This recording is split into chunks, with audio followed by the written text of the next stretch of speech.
एक बार पिता और पुत्र जलमार्ग से यात्रा कर रहे थे और दोनों रास्ता भटक गए। वे दोनों एक जगह पहुंचे जहां दो टापू आसपास थे। पिता ने पुत्र से कहा, अब लगता है हम दोनों का अंतिम समय आ गया है। दूर दूर तक कोई सहारा नहीं दिख रहा है।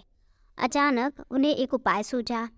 उन्होंने अपने पुत्र से कहा कि वैसे भी हमारा अंतिम समय नज़दीक है, तो क्यों ना हम ईश्वर की प्रार्थना करें।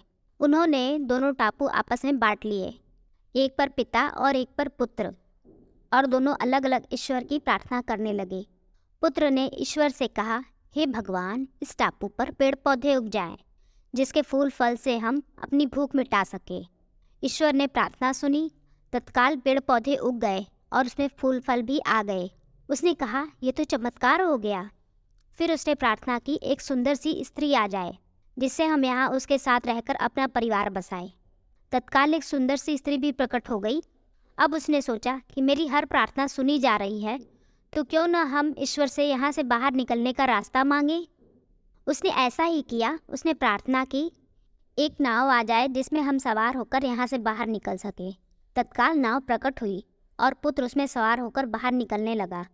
तभी एक आकाशवाणी हुई, बेटा तुम अकेले जा रहे हो, अपने पिता को साथ नहीं लोगे? तो पुत्र ने कहा, उनको छोड़ो, वो इसी लायक हैं। प्रार्थना तो उनने भी की, लेकिन आपने उनकी एक भी नहीं सुनी। शायद उनका मन पवित्र नहीं है, तो उन्हें इसका फल भोगने दो ना। आकाशवाणी कहती है, बेटा क्या तुम्हें पता है कि तुम्हारे पिता ने क्या प्रार्थना की? पुत्र बोला, नहीं, मुझे नहीं पता।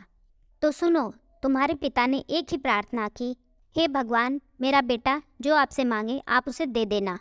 ये बातें सुनकर बेटे को बहुत दुख हुआ और बेटे को अपनी गलती पर पछतावा होने लगा।